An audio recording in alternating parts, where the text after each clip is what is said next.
ఈ కార్యకర్త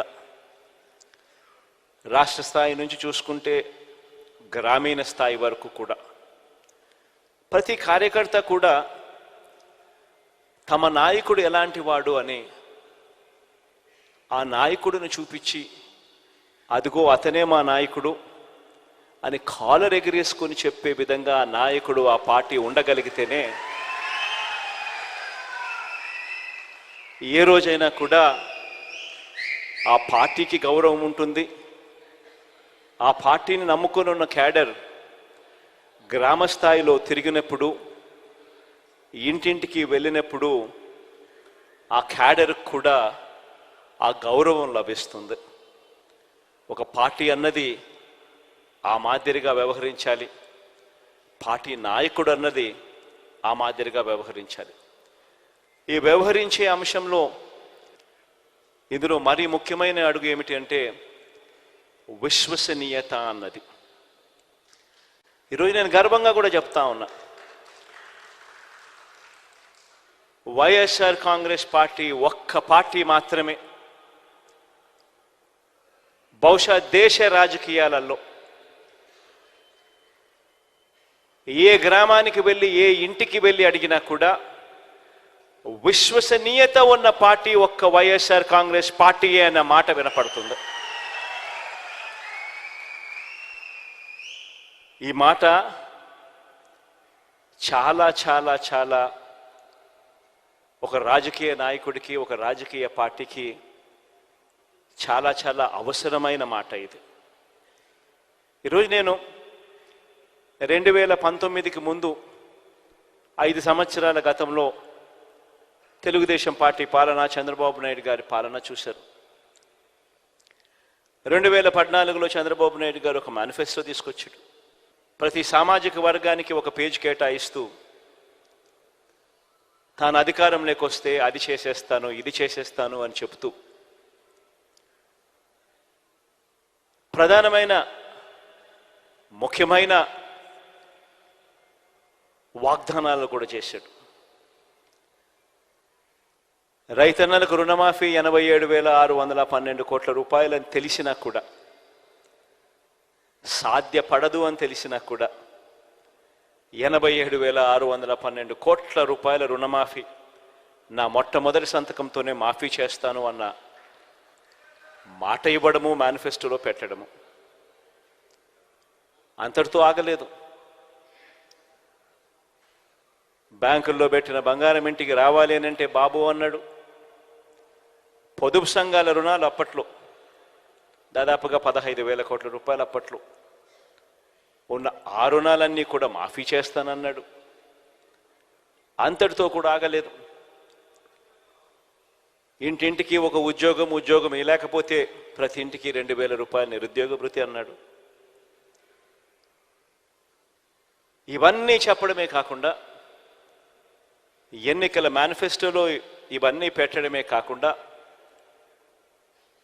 గ్రామానికి ఇంటింటికి వెళ్ళి కార్యకర్తలను పంపి దీనికి పబ్లిసిటీ ఇప్పించాడు. టీవీలలో విపరీతమైన యాడ్లు వచ్చాయి. బ్యాంకుల్లో పెట్టిన బంగారం ఇంటికి రావాలి అని అంటే బాబే రావాలి అని అడ్వర్టైజ్మెంట్లు. నాకు ఇప్పటికి కూడా గుర్తుంది అడ్వర్టైజ్మెంట్లు. తాలిబొట్టును ఎవరో వచ్చి లాగుతూ ఉంటారు ఒక అక్క చెల్లెమ్మ మడిలో నుంచి, వెంటనే ఒక చెయ్యి వచ్చి ఇలా ఆపేస్తారు.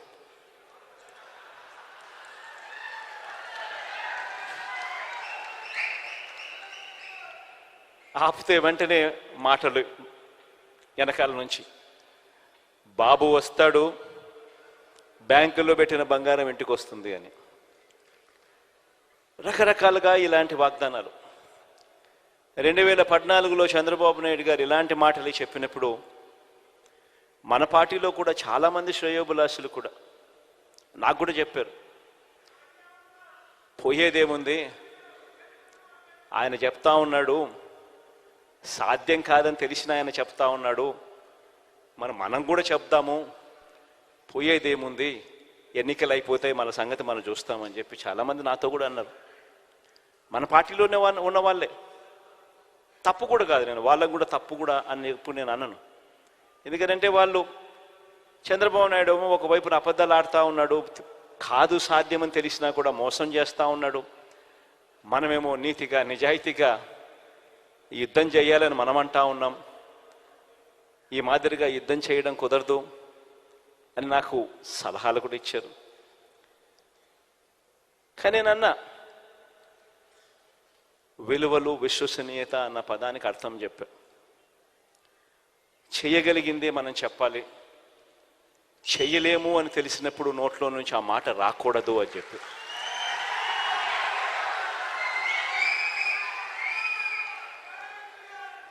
ఆ తర్వాత మనం చెప్పలేకపోయాం. చంద్రబాబు నాయుడుకు తోడు ఆయన దత్తపుత్రుడికి తోడు అప్పట్లో కేంద్రంలో కూడా మోడీ గారి గాలి కూడా వీస్తూ ఉన్నది. ఆయన కూడా వీళ్ళతో భాగస్వాముడైనాడు. అందరూ కలిసి ప్రజలను మొత్తానికైతే గొప్పగా మోసం చేసి అధికారంలోకి వచ్చారు. వచ్చిన తర్వాత మేనిఫెస్టో అన్నది కనపడకుండా చెత్తబుట్టలోకి వెళ్ళిపోయింది. మేనిఫెస్టో ఎక్కడ ఉంది అని కనీసం వెబ్సైట్లలో వెతికితే వెబ్సైట్లలో కూడా మేనిఫెస్టో కనిపించుకోకుండా చేశారు. ఎక్కడా కూడా ఎన్నికలప్పుడు మేము ఇది చెప్పాము, ఇలా చెప్పినాం కాబట్టి ఇది మేము చేస్తున్నాము అని చేయలేకపోగా క్యాడర్ కనీసం గ్రామాలలో ఇళ్లకు వెళ్ళి కూడా చెప్పుకోలేని పరిస్థితి. చివరికి ఏం జరిగింది? మోసం ఎప్పుడు నిలబడదు.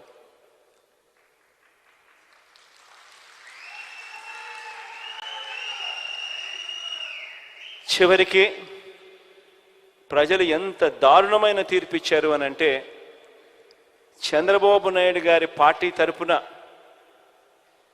ప్రజల్లోకి వెళ్ళి క్యాంపెయిన్ చేయడానికి చంద్రబాబు నాయుడు గారి క్యాడర్ కూడా గ్రామంలో ఉన్న ఇళ్లకు కూడా వెళ్ళలేని పరిస్థితిలోకి ఆ క్యాడర్ దిగజారిపోయింది. క్యాడర్ అంటే ఫలానా నాయకుడు మావాడు అని చెప్పి కాలర్ ఎగరేసుకొని చెప్పాల్సిన పరిస్థితి నుంచి ఫలాని నాయకుడు మావాడు అని చెప్పడానికి భయపడి ఏకంగా గ్రామాలలో ఇళ్లకు కూడా వెళ్ళి చెప్పాలంటే కూడా భయపడే పరిస్థితిలోకి క్యాడర్ పోయింది. ఎన్నికలు అయిపోయాయి. 2019 మళ్ళా చంద్రబాబు నాయుడు గారిని నమ్మిన ప్రజలందరూ కూడా మోసపోయిన పరిస్థితిలో ఎన్నికలు జరిగాయి. 2019లో మళ్ళీ మేనిఫెస్టో అన్న అంశం మీద వచ్చింది. 2019లో మనం మేనిఫెస్టో తీసుకొచ్చాం. కేవలం 2 పేజీల మేనిఫెస్టో తీసుకొచ్చాం. 2 పేజీల మేనిఫెస్టో. ఎందుకనంటే ఆ మేనిఫెస్టో అనేది ప్రజలకు గుర్తుండాలి, మనకు గుర్తుండాలి. ఆ తర్వాత అధికారంలోకి వచ్చిన తర్వాత ఆ మేనిఫెస్టో మనం తీసుకొచ్చేటప్పుడు కూడా నేను నా పాదయాత్ర సందర్భంగా ఈ మేనిఫెస్టోకు సంబంధించిన అంశాల గురించి మాట్లాడుతూ ఉన్నప్పుడు కూడా మన పార్టీలో ఉన్న వాళ్ళు కూడా కొంతమంది నన్ను అడిగారు. నాకు ఈ రోజుకి కూడా గుర్తుంటుంది ఎప్పుడైనా ఇటువంటి మాటలు అయితే. అప్పల్ నర్సయ్య అయితే నాతో విజయనగరం జిల్లాకు పోయినప్పుడు, అప్పల్ నర్సయ్యను వచ్చినాడో లేదో నాకు తెలియదు, కానీ ఇక్కడ అప్పల్ నర్సయ్య అన్న మాట నాకు గుర్తుంది. నాతోనే అన్నాడు, ఇవన్నీ సాధ్యమేనా అని. అప్పల్ నర్సయ్యతో నేను అన్నా, ఇవన్నీ ఖచ్చితంగా చేసి తీరుతామన్నా అని చెప్పి.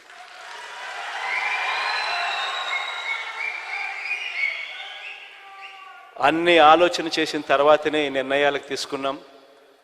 అన్ని ఆలోచన చేసిన తర్వాతనే వీటి గురించి ప్రస్తావిస్తూ ఉన్నాను. ఇందులో చెప్పిన ప్రతి మాట ఖచ్చితంగా నెరవేరుస్తానన్నా అని చెప్పి నేను చెప్పాను.